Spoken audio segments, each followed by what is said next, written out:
Bonjour à tous. Pour la première fois de ma vie, je vais essayer de passer une nuit tout seul dans la forêt. Pour cela, j'ai pris du matériel et notamment une tente que je vous présente ici. C'est la EasyCamp Galaxy 400.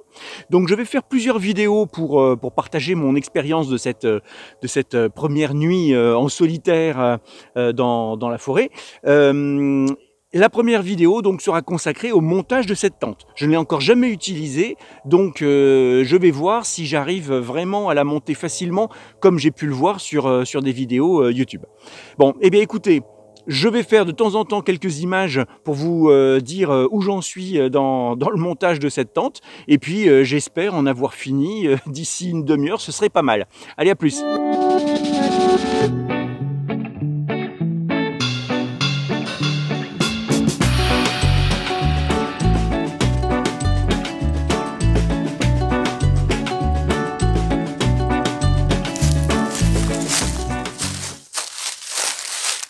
Bon, et eh bien là vous voyez le résultat presque terminé, parce que en fait j'ai mis pas loin d'une heure. Il y a un petit souci, pas avec la tente, mais avec mon terrain. C'est-à-dire que normalement, au fur et à mesure que je monte la tente, je dois mettre des sardines pour maintenir en place les parties de la tente qui sont déjà montées, pour pouvoir élever le reste des arceaux là. Et en fait, mon terrain a une couche de terre comme ça, en dessous c'est la pierre apparemment, donc du coup impossible d'enfoncer les sardines, donc du coup gros bordel. Donc là, j'espère qu'elle va tenir. Je vais essayer de remettre encore quelques sardines ou avec des grosses pierres ou des morceaux de bois. Là, je vais essayer de faire du poids pour qu'elle ne s'envole pas si jamais il y a un petit peu de vent. Bon, voilà. Donc ça n'a pas été facile, mais bon, je vais avoir de la place. Je vais mettre mon matériel à l'intérieur pour essayer de stabiliser un petit peu. Et puis, bah, écoutez, on verra demain. Je ferai le bilan hein, si ma nuit a été particulièrement mauvaise, si la tente s'est écroulée. On verra ça plus tard. Allez, à plus. Et bien voilà, donc j'ai passé ma première nuit en solitaire, sous tente et dans la forêt. Alors je vais faire un petit bilan. Donc pour moi, bien sûr, le bilan est largement positif parce que c'est une expérience exceptionnel, c'est-à-dire que voilà, la forêt c'est un milieu dont on n'a pas forcément l'habitude, donc en plus la nuit tout seul avec tous les bruits qu'il peut y avoir, donc c'est voilà, c'est quelque chose de spécial et moi j'ai vraiment apprécié. J'ai pu voir des biches à un moment donné, j'ai pu entendre des chevreuils qui aboyaient, j'ai vu des chouettes ou des hiboux, j'ai pas pu identifier, donc ça a été vraiment très positif. Concernant maintenant mon sommeil, alors le sommeil a été très léger parce que en fait je n'étais pas bien équipé. La température est sans doute descendue jusqu'à 3-4 et donc avec une petite humidité, ça a été quand même un peu pénible. Le matelas que j'avais, je n'ai pas pu le gonfler comme j'aurais dû. Je sais pas pourquoi, au niveau de l'embout ça marchait pas bien, et donc du coup il est resté assez mou, et comme le terrain n'est pas parfaitement horizontal, j'étais vraiment pas à l'aise pour dormir avec ça. Le sac de couchage que j'ai acheté donc très peu cher, hein, c'est vraiment un premier prix, s'avère vraiment être un sac de couchage pour l'été ou une période où il fait en tout cas moins froid que maintenant, parce que là, tout en étant habillé de la tête aux pieds, en mettant la capuche, avec ce sac de couchage, j'avais quand même froid. Donc, du coup, j'ai utilisé le petit chauffage au gaz que j'avais prévu, et là du coup ça m'a bien réchauffé, c'était parfait.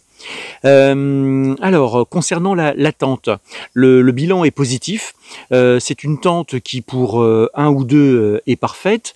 À mon avis pour 3 ou 4 ça risque d'être un peu juste, hein, même si elle est censée être pour 4, mais en tout cas moi j'ai eu largement la place que je voulais pour mettre toutes mes affaires. C'était vraiment parfait. Je n'ai pas eu d'humidité dans la partie chambre. Voilà, j'étais à l'aise, il n'y avait pas de problème. C'est juste dans la première partie, là, dans l'entrée, que j'ai eu de l'humidité, et notamment sur les parties vitrées, entre guillemets, les parties plastifiées, hein, qui servent de vitre. J'ai apprécié dans cette tente, eh bien justement cette absence d'humidité. Alors c'est vrai que j'ai pas eu de pluie, donc c'était sans doute aussi une des raisons pour lesquelles j'ai pas eu d'humidité. Mais en tout cas, voilà, j'ai apprécié ça. Et il y a pas mal de rangements. Il y a 6 petites pochettes entre les deux chambres qui servent du coup à mettre des clés, une lampe, une batterie, le téléphone. Enfin, c'est vraiment très très pratique. Bon, donc c'est une tente qui a eu en 2021 un prix pour voilà pour je ne sais quoi, mais en tout cas bon, moi je l'ai payé autour de 200 €. Je trouve que elle remplit parfaitement sa mission. Il vaut mieux être deux pour la montée, je pense, et surtout avoir un terrain qui se prête bien pour enfoncer les sardines. Alors concernant maintenant le matériel que j'avais pris pour cette nuit en forêt.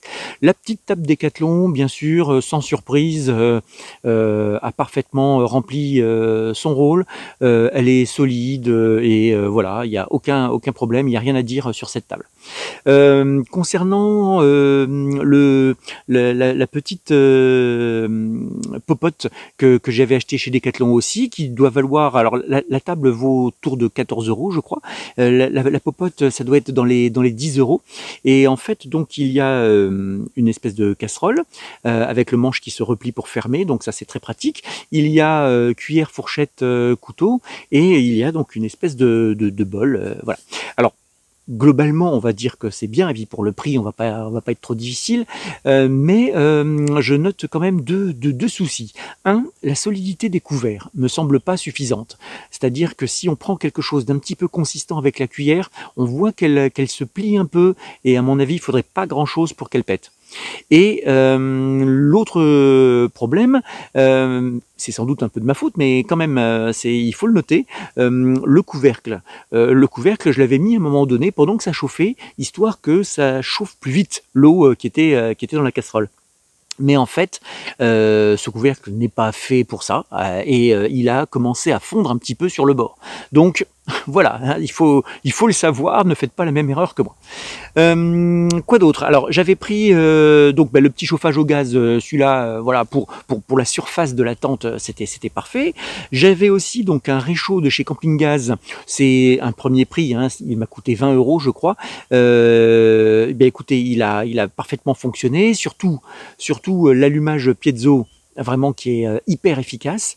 Je note toutefois que sans doute à cause du froid, quand il restait encore un peu de gaz dans les bouteilles, parce que en secouant j'entendais bien qu'il restait du gaz, eh bien le feu n'était pas vif, il était vraiment tout petit, mais il a duré très très longtemps.